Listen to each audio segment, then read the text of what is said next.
sudah nonton channel RKS TV, dan jangan lupa untuk mengaktifkan lonceng karena ketika kita mengupdate video terbaru Anda akan mendapatkan notifikasi. Dan jangan lupa juga sampaikan ke teman, pacar, mantan, nenek, kakek semuanya deh ya untuk subscribe channel ini ya. Sudah ketahuan di bawah. Oke, langsung aja sepertinya kita perkenalkan satu-satu, tapi sebelumnya saya sampaikan dulu tema untuk dibahas di podcast hari ini terkait dengan gathering UMKM Raya dari Batang sampai Pemalang. Wow, luar biasa. Dari judulnya saja sudah menarik perhatian, UMKM Raya. Tapi meriah banget pastinya ya. Nah, di sini sudah ada Bapak Raswadi. Beliau adalah ketua penyelenggara. Langsung saja kita sapa. Selamat pagi, Pak. Selamat pagi, Mbak. Sehat ya, Pak ya? Alhamdulillah sehat walafiat. Oke, alhamdulillah bisa ketemu sama kita di sini ya. Bapak Raswadi ini berarti dari daerah mana, Pak? Dari Pekalongan, tepatnya dari wilayah desa. Dari Kabupaten Pekalongan. Pekalongan, Mitra RKS ya. Pribumi. Oke, di sebelahnya juga sudah ada wanita paling cantik karena diambil oleh dua laki-laki ganteng ya. Ini seperti dua bodyguard yang mendampingi gitu. Ada Ibu Eli, beliau adalah ketua dua. Selamat pagi Bu Eli. Selamat pagi Mbak. Sehat ya, Bu? Alhamdulillah. Alhamdulillah. Beliau dari Saya dari Kabupaten Pekalongan, tepatnya dari Karanganyar. Oh, dari Ya. Karanganyar. Dekatlah sama RKS ya. Kemudian di sebelah kiri ini ada Bapak Bambang. Beliau adalah koordinator dari kegiatan ini ya. Ya. Selamat pagi Pak. Selamat pagi. Sehat ya Pak ya? Sehat alhamdulillah. Alhamdulillah. Beda ya kalau orang yang punya jiwa seni begini nih. Auranya udah beda gitu ya. Pak Bambang berarti dari mana Pak? Saya dari tepatnya di Kampung Bukit Kauman, Pekalongan. Oh, kota Kota. Pekalongan. Oke. Dari kota Pekalongan sendiri ya. Nah, ini luar biasa ya, dari namanya saja gathering UMKM Raya. Pasti meriah banget, tapi sebelumnya saya pengen nanya dulu. Sampai tercetus acara ini gathering UMKM Raya awalnya gimana? Monggo. Iya. Jadi awal kita akhirnya ide menciptakan atau mau mengadakan acara ini adalah keprihatinan kita di hampir 3 tahun lah ya Mbak, pandemi yang begitu luar biasa. Kita hampir semuanya terpuruk dalam segi ekonomi. Kemudian kita memang sudah tergabung dalam satu komunitas dan memang kita juga sudah pernah mengadakan kegiatan di tahun sebelum pandemi. Akhirnya kita punya ide, gimana sih kalau momen habis Lebaran ini kita mengadakan acara silaturahmi, kemudian sebagai satu momen bangkitnya kita UMKM kembali setelah melalui masa pandemi yang luar biasa kemarin. Kita bertemu bukan dari satu kota lagi, tapi kita ingin mengajak dari berbagai kota bahwa kita ini UMKM bisa kalau kita ini bersama, seperti itu. Berarti ini besok itu adalah hari kebangkitan UMKM. Yang selama 2 tahun kita itu tidur pulas. Luar biasa ya, mulai merangkak lagi. Nah. Karena ada pandemi COVID yang memang berdampak terhadap semuanya sebenarnya Pak. Iya, iya. Termasuk UMKM sendiri gitu, sangat terasa banget dampaknya gitu. Oke, luar biasa, beri tepuk tangan. Hari kebangkitan UMKM. Oke, berarti berawal dari keprihatinan selama 2 tahun kurang lebih tidur gitu ya. Iya, Nggak ada iya. kegiatan apa-apa sampai pada akhirnya ini pandemi sudah mulai mereda gitu ya. Angka COVID-19 sudah mulai turun, Iya, meskipun masih ada tapi tidak terlalu signifikan gitu ya. Iya. Akhirnya mulai mencetuskan, oh kita bikin acara gitu ya. Iya. Dan tujuannya selain untuk membangkitkan apa Bu? Tujuannya kita ingin orang-orang tahu produk-produknya kita apa aja. Biasanya mereka itu kan tahu hanya misalnya lihat dari Shopee mungkin gitu ya. Hari ini kita ingin ini loh ownernya kayak gitu. Belanja langsung di ownernya, atau barangkali mungkin teman-teman yang pengen jadi resellernya di situ. Karena di acara tanggal 9 besok kita ingin gelar produk, kemudian fashion show untuk produk teman-teman yang dari batik dan lain sebagainya. Kemudian ada foto booth untuk foto produk ya Mbak, karena sekarang semuanya serba digital. kalau fotonya nggak cantik, bagaimana orang tertarik? Iya. Cantik dulu dari segi ini, Packaging ya. packaging dan lain sebagainya. Kemudian akhirnya timbul rasa ingin beli. Habis itu kita nanti ada foto booth juga. Dan harapan kami di sini bukan hanya UMKM yang sudah berjalan saja yang kita ajak, tapi kita ingin yang mereka baru tumbuh dan Merintis. belum bergabung di UMKM. Ayo, disinilah saatnya kita berkumpul. Jadi ketika kita sudah bergabung di sini, akhirnya teman-teman jadi tahu gimana caranya ngurus merek. Nanti bisa tanya sama yang sudah, gimana sih bisa tahu cara dapat sertifikasi halal. Kemudian gimana sih caranya foto produk yang bagus, gimana caranya berjualan online. Nah, di sini kita ingin sharing dengan teman-teman yang senior dan yang junior. Jadi harapannya ada sinergi yang bagus bahwa kita ingin merekrut lebih banyak UMKM di luar sana yang belum tergabung seperti itu. Luar biasa ya. Jadi memang tidak hanya kebangkitan UMKM, tapi juga ingin saling merangkul ya. Iya, Baik iya. yang sudah ada maupun yang lagi merintis. Iya. Gitu ya. Tapi sebelumnya saya pengen tanya dulu nih ke Pak Raswadi. Iya. Beda Pak nasib. Tapi mungkin nanti sama ya Pak Iya, iya.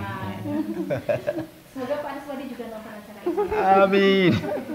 Sehingga bisa mendukung para teman-teman UMKM. Amin. Saya ke Pak Raswadi. Kalau Pak Raswadi ini berarti produk apa nih yang digeluti oleh Pak Raswadi? Saya batik fashion. Jadi batik fashion itu adalah batik bukan yang jual batik secara lembaran kayak gini toh, itu enggak, tapi batik yang sudah saya produksi menjadi tunik, outer, hem dan lain sebagainya. Jadi bukan batik dalam bentuk lembaran, itu enggak. Oh, sudah jadi barang ya? Iya, iya, iya. Oh, oke. Batik fashion makanya. Batik fashion. Iya. Untuk apa namanya produknya sendiri biasanya dipasarkan di mana Pak? Banyak ya, sampai keluar Jawa banyak. Untuk sekarang ini yang masih jalan itu ke Medan. Medan, Surabaya, Jakarta itu ya. Oke, berarti produk-produknya ini ada outletnya sendiri Pak di Pekalongan? Kalau di Pekalongan saya belum, enggak ada di rumah. Berarti online ya? Iya, Online-nya. iya. Oke. Tapi offline juga bisa di rumah. Langsung datang ya? Mungkin nanti setelah ini bisa disambungkan sambil iklan ini Pak Raswadi ya, nggak apa-apa. Dan kemarin kan ada pandemi gitu ya Pak ya. Untuk Pak Raswadi sendiri khususnya kendala yang dialami selain yang tadi disampaikan oleh Bu Eli. Sebetulnya untuk kendala itu semuanya saya kira sama ya. Secara ekonomi itu memang kami itu jatuh. Ekonominya ya. Baru Sebetulnya banyak sih dari teman-teman kita yang masih eksis, itu memang yang mereka yang masih menggeluti di online-nya. Dan itu memang kemarin yang masih berjalan itu yang harga-harga di bawah ya, misalkan harga berapa itu, kemudian mereka banyaknya itu di marketplace. Tapi kalau saya mau jualan di marketplace, maafkan daku, karena harganya sangat tidak masuk akal kadang-kadang menurut saya. Karena kan mungkin pangsa pasar saya itu bukan ke situ, mungkin saja. Sehingga saya memang kemarin ya buncit, benar-benar buncit. Tapi teman-teman yang lain banyak sih yang masih eksis. Oke, alhamdulillah ya Pak, ini mulai bergeliat. Alhamdulillah. Kalau Bu Eli gimana? Kalau saya Produknya apa? saya kerajinan dari kain. Jadi ketika kerajinan dari kain akhirnya merambah ke berbagai macam ini ya Mbak ya produk. Dan kebetulan saya lebih menyukai produk massal seperti goodie bag, kemudian hanya pot serut gitu. Saya pernah sampai kirim ke Australia, tapi enggak saya yang kirim langsung, saya melalui trader gitu ya. Itu. Kalau pandemi kemarin, alhamdulillah pandemi kemarin buat saya membawa berkah gitu. Karena saya langsung melihat apa sih yang dibutuhkan dalam pandemi ini. Jadi ketika saya melihat kebutuhan masker yang langka, di situ saya bikin masker dan alhamdulillah orderannya juga sampai di angka puluhan ribu. Ketika di situ sudah masuk, saya kenal dengan berbagai kalangan ya Mbak ya, rumah sakit dan lain sebagainya. Mereka bilang, bisa bikin spray rumah sakit nggak? Akhirnya di situ saya ambil. Nah di situ buat saya pandemi kemarin membawa berkah, bukan hanya dari materi saja, tapi ilmu baru buat saya, bahwa kita harus tetap survive, dalam arti ketika satu ini tertutup, kita harus cari peluang yang lain, gitu Mbak. Tantangan buat Bu Erni luar biasa banget, berarti jeli melihat situasi gitu ya. Walaupun pandemi banyak terdampak, tapi tetap survive gitu ya, melihat peluang. Oh ini masker, akhirnya jualan masker. Iya. Gitu ya. Nah, ada kendala nggak Bu? Selain apa? Ada inovasi yang Ibu temukan? Ada kendala sampai saat ini? Kalau untuk produk saya sebetulnya kendala sih tidak ada ya Mbak. Dalam arti untuk suplai bahan baku masih dalam taraf yang aman lah gitu, masih mudah didapat. Kemudian untuk tenaga kerja saya ada yang bantu di rumah, tapi ketika sudah jumlahnya banyak, ada satu komunitas jahit ya yang ibu-ibu itu, badan jahit itu bisa bantu. Jadi selain seorang wirausaha, saya juga kadang diundang untuk melatih ibu-ibu atau remaja yang ini untuk kerajinan seperti membuat tas, bucket hat kayak gitu. Jadi harapannya biar penjahit di Pekalongan ini tidak hanya buruh konveksi saja, tetapi dari pemanfaatan kain perca mereka bisa menciptakan satu produk baru yang pada akhirnya nilai jualnya bisa tinggi seperti itu. Jadi mereka tidak hanya jadi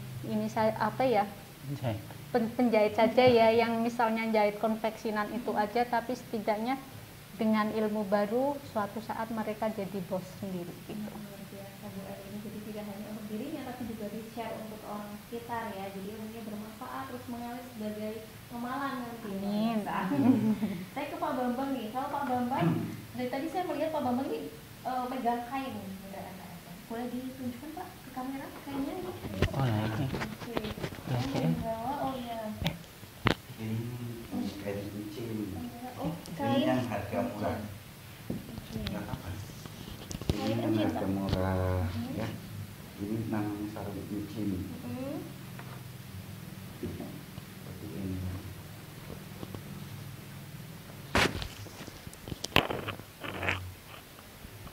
Ada lagi yang harga sedang seperti ini. Tapi kalau itu cat, ini tulis. Oh, oke. Ini ada motifnya juga Mitra RKS ya. Ini yang judulnya Putri Nutuh. Putri nutuk lagi ini, nutuk gitu ya. Numpuk lagi. Kalau ada lagi yang di sini, yang pesanan orang Jepang itu, ini kebetulan bunga sakura. Oh, ini bunga sakura Mitra RKS ya. Tapi- Motifnya bunga sakura. Iya. Terus juga ini Bunga ada sakura, perempuannya. tapi ada putri Jepangnya. Oh, berarti custom ya Pak ya? Iya. Oke. Oh, bagus-bagus loh Mitra RKS ya, batik-batiknya. Terus ada lagi yang Ini, Pak. seperti ini. Oh ini. Ini ketika itu saya pingin punya batik tapi yang lain dengan yang lainnya gitu loh. Jadi saya terputus pingin bikin membuat batik yang mungkin nggak ada ceritanya. Nah ini penguasa Ratu Pantai Selatan. Oke. Jadi ini batik dengan corak Ratu Pantai Selatan ya. Ini pengerjaannya berapa lama Pak? Ini sekitar 4 sampai 5 bulan. 4 sampai 5 bulan untuk satu kainnya. Kain, iya. Oke, luar Ada biasa. lagi yang seperti ini. Pendowo Limo gitu. Ini tokoh pewayangan berarti ya? Iya. ada Pendawa ceritanya. 5.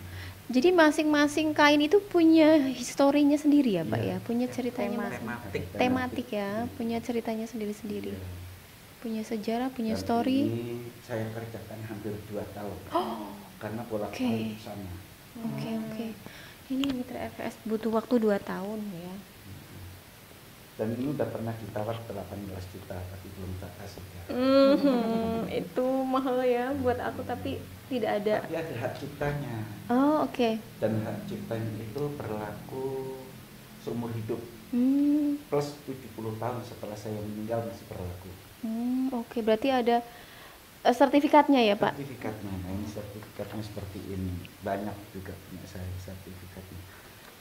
Kenapa mahal? Karena memang waktunya lama, butuh konsentrasi, kreativitas yang tidak bisa dibeli dengan uang gitu ya Pak ya. Makanya 18 juta aja masih angka yang Termasuk murah. termasuk harganya. murah Iya. karena memang perjuangannya tuh luar biasa ya, tidak mudah membuatnya. Kalau Oke. ini pesanan orang Lampung. Oke. Ini tulis Ini batik tulis. juga. Oke, ini namanya apa Pak? Ini gajah ya, khasnya dari sana. Oke. Ini Oh, ini gajahnya di bawah Iya. ya. Karena untuk dipakai biar kelihatan. Mm-mm. Ini Bagus. cukup lama juga pekerjaannya. Mm-mm. Berapa Pak itu? Ini 4 bulanan baru selesai. 4 bulan. Oke, luar biasa. Dan ini juga masih ada lagi. Ini kayak tadi hampir mirip ya Pak ya, yang Ratu Pantai Selatan ya? Tapi ini ada didampingi oleh naga. naga itu ibaratnya apa namanya? Dayang. Bukan dayangnya itu disebut Pengawal. Pengawalnya itu Oke. tapi namanya saya sempat lupa kan jadi bibir. Itu yang itu apa namanya? Iya. Berarti kita nanti sambil mengingat kita jeda dulu ya Pak ya. Mitra RKS jangan kemana-mana ya, kita jeda sejenak. Masih bersama kami Komunitas UMKM.